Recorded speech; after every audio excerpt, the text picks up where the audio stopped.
ဘဝမှာပထမဦးဆုံးကိုပိုင်ဝင်တွေနဲ့ကိုဆိုင်ဒီနေရာလေးမှာအလှူဒါနလေးတစ်ခုပြုလုပ်ခြင်းပဲဖြစ်ပါတယ်ဒီဗီဒီယိုလေးကတော့မနေ့အလှူအတွက်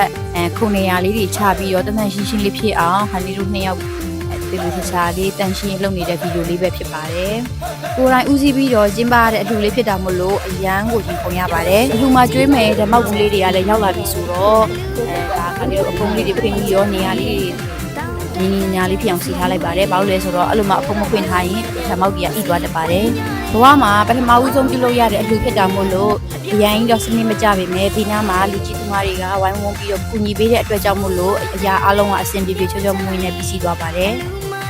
အလှူလောက်ရတဲ့ရွေးချက်ကတော့နှစ်ဆလေးရောက်ပြီးဆိုတာနဲ့ဒုရတိုင်းစတူဒီယိုမှာအလှူဒန်းလေးတစ်ခုလုပ်ချင်တာနဲ့နှစ်ဦးဆုံးလေးကပ်ဖြစ်တာပဲဖြစ်ပါတယ်။ဒီတော့ကတော့အလှူဒန်းနဲ့ပတ်သက်တဲ့ဆိုလို့ရှိရင်ဒီတရိษံလေးတွေကိုအစာကျွေးတာလောက်ပဲအနေနဲ့လုပ်ခဲ့ပြတာပေါ့နော်။အခုလိုမျိုးဒီဖုန်ကြီးတန်က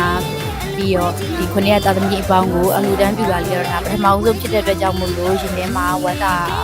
ဒီတော့ဖြစ်ရပါတယ်ဒီနေ့ပြုရတဲ့ကုသိုလ်ကောင်းမှုတွေကိုဒုဝတိုင်းမိသားစုနဲ့တကွာဒုဝတိုင်းစတူဒီယိုကိုအစင်မြဲအားပေးကြတော့ချေရတဲ့ customer တွေလည်းပါမကြမ်းဒီခုနှစ်သားသမီးတွေအပေါင်းရောကုသိုလ်ကောင်းမှုထပ်တူရကြပါစေလို့ခိုင်လေးက